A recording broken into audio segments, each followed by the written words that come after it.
Hello friends, नमस्कार। तो स्वागत है आपके अपने यूट्यूब चैनल अपराडा जीएस क्लासेज में। तो चलिए फ्रेंड्स, क्वेश्चन स्टार्ट करते हैं। निम्नलिखित में से कौन सा मंदिर श्रीलंका में स्थित है? तो दोस्तों, अगर आप SSC CPO, SSC CGL, SSC CHSL, SSC 12 phase की तैयारी कर रहे हैं तो आप सबके लिए बहुत इंपॉर्टेंट सेशन होने वाला है। साथ ही आप किसी भी एग्जाम की तैयारी करते हैं तो सभी एग्जाम में ये महत्वपूर्ण सेशन होगा। तो चलिए स्टार्ट करते हैं। निम्नलिखित में से कौन सा मंदिर श्रीलंका में स्थित है? तो मुनेश्वर, प्रिय विहार, कटास राज, पशुपतिनाथ। तो श्रीलंका में जो यहाँ पे स्थित मंदिर है वह है मुनेश्वर। तो चलिए इसकी व्याख्या देखते हैं नेक्स्ट स्लाइड पर। मुनेश्वर मंदिर, मुनेश्वर मंदिर एक महत्वपूर्ण मंदिर है जो क्षेत्रीय हिंदू मंदिर है। कैसा मंदिर है? क्षेत्रीय हिंदू मंदिर है। और इसकी स्थिति जो है यह श्रीलंका में स्थित है। मंदिर क्षेत्र में शिव जी को समर्पित प्राचीन पंच ईश्वरम मंदिर में से एक है। तो नेक्स्ट चलते हैं। प्रिय विहार, प्रिय विहार क्या होता है? तो यह खमेर साम्राज्य के काल में निर्मित एक प्राचीन खमेर मंदिर है। और यह विहार, यह प्रिय विहार प्रांत कंबोडिया, देखेंगे कंबोडिया में डांग रेक पर्वत में 525 मीटर की चट्टान के शीर्ष पर स्थित है। कटास राज, कटास राज क्या होता है? तो कटास राज, श्री कटास राज मंदिर को किला कटास के नाम से भी जाना जाता है। और यह परिसर पाकिस्तान के पंजाब प्रांत के पोटोहर पठार क्षेत्र में स्थित है। पशुपतिनाथ, तो पशुपतिनाथ मंदिर जो है ये भगवान शिव को समर्पित एक हिंदू मंदिर है।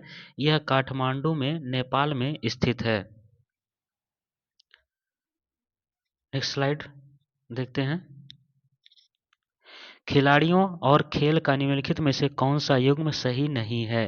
तो साइना नेहवाल, तो साइना नेहवाल बैडमिंटन, विकास कृष्ण बॉक्सिंग, हुसामुद्दीन मोहम्मद हॉकी, शरद कमल टेबल टेनिस।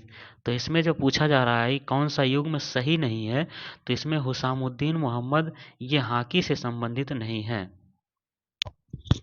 तो ये हॉकी से संबंधित नहीं है। नेक्स्ट स्लाइड देखते हैं। तो हुसामुद्दीन मोहम्मद ये हॉकी से सही सुमेलित नहीं है। वह एक भारतीय मुक्केबाज हैं। ये क्या है? भारतीय मुक्केबाज हैं। और वह 56 किलोग्राम वर्ग में प्रतिस्पर्धा करते हैं। उन्होंने नई दिल्ली में पहली India international open boxing championship में कांस्य पदक जीता था। ध्यान रखेंगे, पहली India international open boxing championship में कांस्य पदक उन्होंने जीता था। और उन्होंने ऑस्ट्रेलिया के क्वींसलैंड में गोल्ड कोस्ट में आयोजित 2018 राष्ट्रमंडल में खेलों में कांस्य पदक भी जीता था। बॉक्सिंग एक मुकाबला खेल है जिसमें दो लोग आमतौर पर सुरक्षात्मक दस्ताने और अन्य सुरक्षात्मक उपकरण पहने हुए पूर्व निर्धारित निश्चित समय के लिए एक दूसरे को घूंसे मारते हैं। और साइना नेहवाल 4 सितारा टूर्नामेंट, 4 स्टार टूर्नामेंट जीतने वाली पहली भारतीय महिला और सबसे कम उम्र की एशियाई महिला हैं। तो नेक्स्ट देखते हैं। सबसे छोटी जीवित पक्षी, सबसे छोटी जीवित पक्षी कौन सी है? तो यहाँ पे हम देखेंगे सबसे छोटी जो होगी वो हमिंग बर्ड होगी। कौन सा होगा? हमिंग बर्ड सबसे छोटा जीवित पक्षी होता है। एक हमिंग बर्ड की लंबाई यहाँ से देखते हैं। जो हमिंग बर्ड है आमतौर पर अमेरिका में देखे जाने वाला, यह अमेरिका में देखे जाने वाला पक्षी है, अमेरिका में पाया जाता है। और हमिंग बर्ड का जैविक परिवार जो है वो ट्रोचिलिडे है। इसका जैविक परिवार ट्रोचिलिडे। हमिंग बर्ड सबसे छोटा जीवित पक्षी है। इसकी लंबाई 7.5 से 13 सेंटीमीटर तक होती है। और हमिंग बर्ड जो नाम है उनकी फड़कती हुई पंखों द्वारा होने वाले गुनगुनाहट के धुन पर पड़ा है। तो यह भी मोस्ट इम्पॉर्टेंट है कि हमिंग बर्ड किसके नाम पे पड़ा है? तो उनकी फड़फड़ाती हुई पंखों द्वारा होने वाले गुनगुनाहट की धुन पर पड़ा है यहाँ पे हमिंग बर्ड। उनमें किसी भी समतापी जानवर से अधिक द्रव्यमान विशिष्ट चयापचय दर होती है। नर हमिंगबर्ड घोंसले बनाने की प्रक्रिया में भाग नहीं लेते हैं। तो आपके सीटेड की दृष्टि से भी बहुत इंपॉर्टेंट है। और कैनरी पक्षी का नाम स्पेन का कैनरी आइलैंड पर पड़ा है। कैनरी पक्षी का नाम किस पर पड़ा है? तो स्पेन का कैनरी आइलैंड पर नाम पड़ा है कैनरी पक्षी का। घरेलू गौरैया, तो घरेलू गौरैया जो है उपगौरैया परिवार पासेरीदे का एक पक्षी है। पासेरीदे का एक पक्षी है। उत्परिवर्तन वंशानुगत नहीं है, तो इसमें से कौन सा उत्परिवर्तन वंशानुगत नहीं है? विलोपन, निवेशन, दैहिक या द्वैध। तो यहाँ पे जो इसका सही आंसर हो जाएगा, यहाँ पे राइट आंसर होगा दैहिक। दैहिक उत्परिवर्तन वंशानुगत नहीं है। तो चलिए यहाँ से इसका एक्सप्लेनेशन देखते हैं। दैहिक उत्परिवर्तन वंशानुगत नहीं होता है। यह शरीर के किसी भी कोशिका में होता है तथा रोगाणु कोशिकाओं को स्वीकार करता है, इसलिए यह वंशानुगत नहीं होता। निवेशन और विलोपन बिंदु उत्परिवर्तन के प्रकार हैं।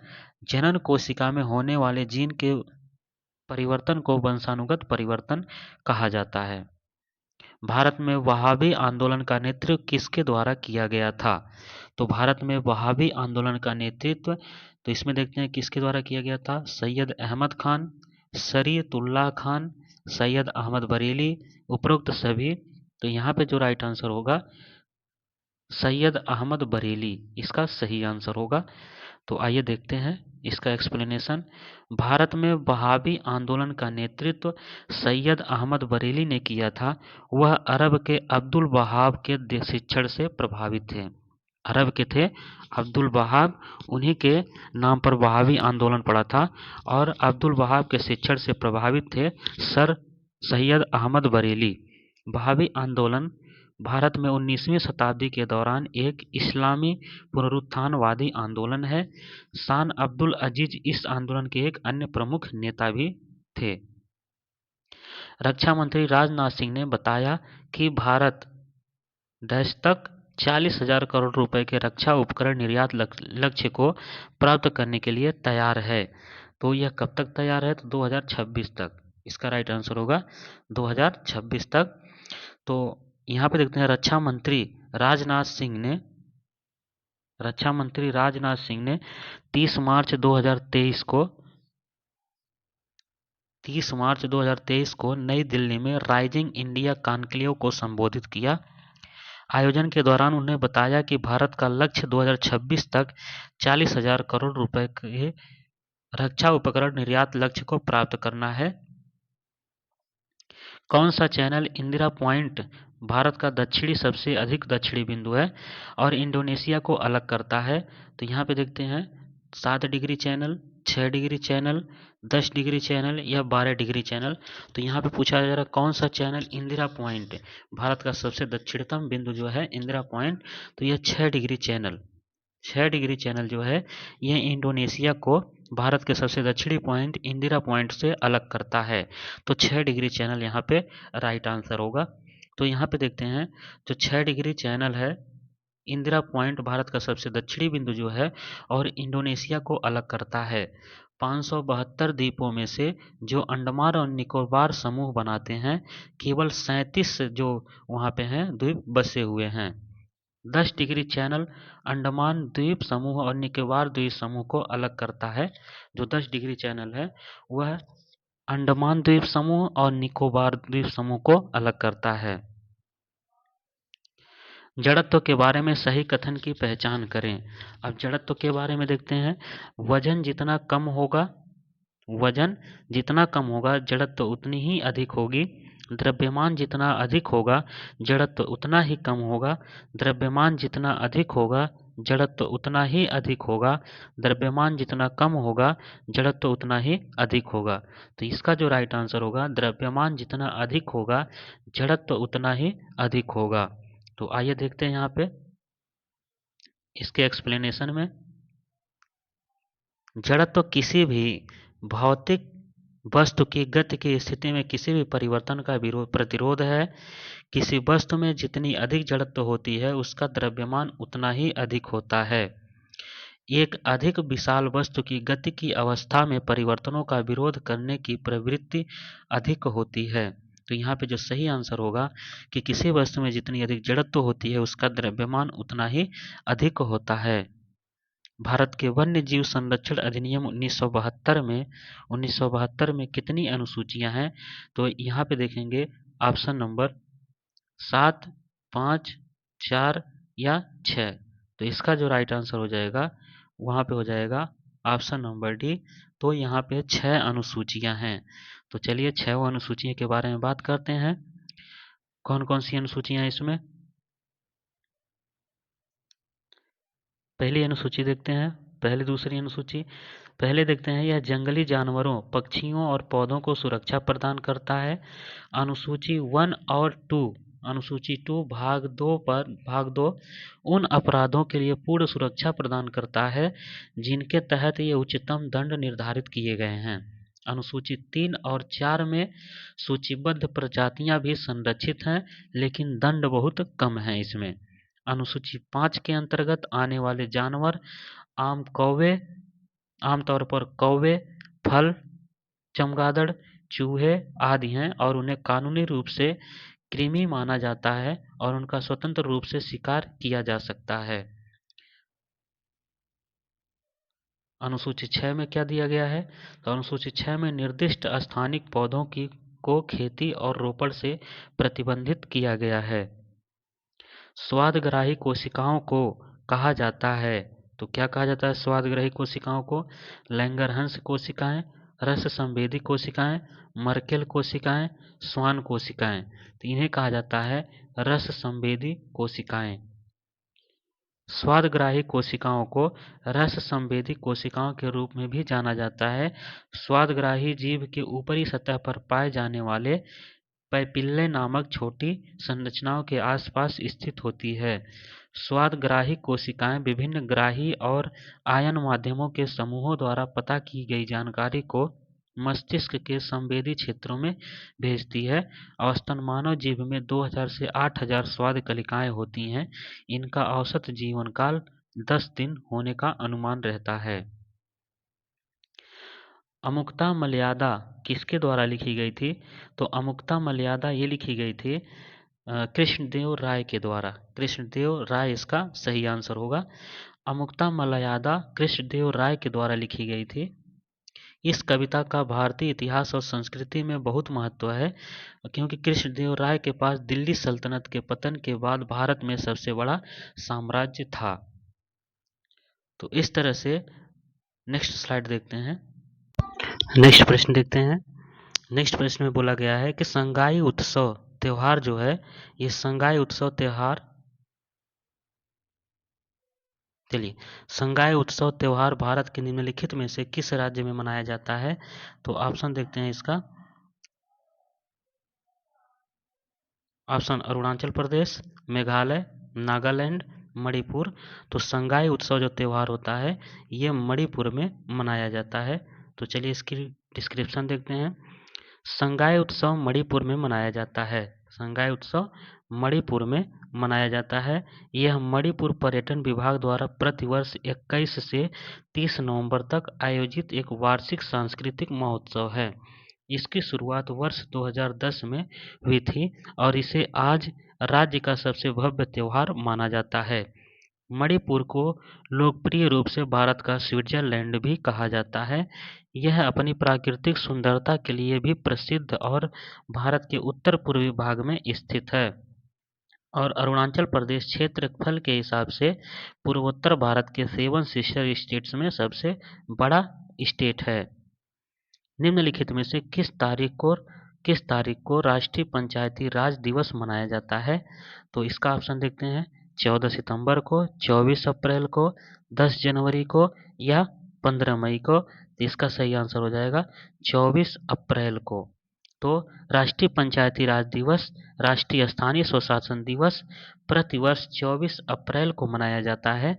इसका आयोजन पंचायती राज मंत्रालय द्वारा किया जाता है। 24 अप्रैल 2010 को प्रथम पंचायती राज दिवस के रूप में मनाया गया। तो प्रथम बार अगर देखा जाए तो प्रथम पंचायती राज दिवस कब मनाया गया? 24 अप्रैल 2010 को मनाया गया था। यह दिन 73वां संविधान संशोधन अधिनियम को चिन्हित करता है, जिसे 1992 में पारित किया गया था और यह 24 अप्रैल 1993 को लागू हुआ था। उत्तर से दक्षिण तक उनके स्थान के अनुसार निम्नलिखित पहाड़ियों को व्यवस्थित करें। तो देखते हैं पहला नल्ला मलाई पहाड़ियाँ। सेवराय पहाड़ियाँ, पालकोंडा पहाड़ियाँ, जवाड़ी पहाड़ियाँ। तो इनमें से पूछ रहा है कि कोड का उपयोग करके सही उत्तर चुनिए।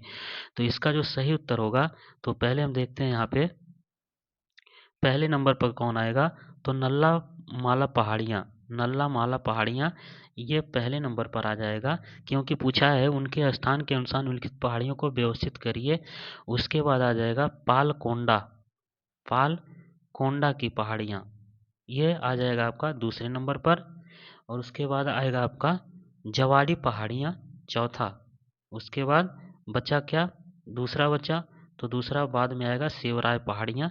तो इसका जो कथन हो जाएगा राइट होगा, वो हो जाएगा ऑप्शन नंबर सी, 1342 इसका राइट आंसर होगा। तो चलिए देखते हैं। नल्ला माला हिल्स पूर्वी घाटों का एक हिस्सा है जो मुख्य रूप से आंध्र प्रदेश और तेलंगाना के विभिन्न जिलों में फैला हुआ है। पालकोंडा पहाड़ियों की एक श्रृंखला है जो आंध्र प्रदेश में पूर्वी घाट का एक हिस्सा है। पालकोंडा नाम का मतलब होता है मिल्क हिल्स, मतलब दूध की पहाड़ियाँ। जवादी पहाड़ी हिल्स जो है तमिलनाडु के उत्तरी भाग में वेल्लोर और तिरुवन्नामलाई जिलों के हिस्सों में फैले पूर्वी घाटों का विस्तार है। सेवराय हिल्स, तो सेवराय हिल्स तमिलनाडु में सलेम शहर के पास एक विशाल पर्वत श्रृंखला है। यह तमिलनाडु के प्रमुख हिल स्टेशनों और पूर्वी घाटों में से एक माना जाता है। निम्नलिखित में से कौन सी पुस्तक पाणिनि द्वारा लिखी गई थी, तो पाणिनि द्वारा लिखी गई पुस्तक कौन सी, रघुवंशम। रघुवंशम ये तो कालिदास की रचना है। मनुस्मृति, स्मृति, कथा सरित सागर, अष्टाध्यायी।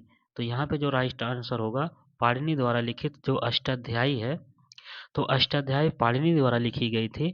यह एक व्याकरण है, यह एक व्याकरण है जो प्रारंभिक इंडो आर्यन संस्कृत के रूप में इसका वर्णन किया गया था। मनुस्मृति को हिंदू धर्म के कई धर्मशास्त्रों में पहला प्राचीन कानूनी पाठ और संविधान माना जाता है, और यह 1776 में अंग्रेजी में अनुवादित होने वाली पहले संस्कृत ग्रंथों में से एक था। तो इसको भी इम्पोर्टेंट लगा लेंगे, ये क्वेश्चन पूछने योग्य है।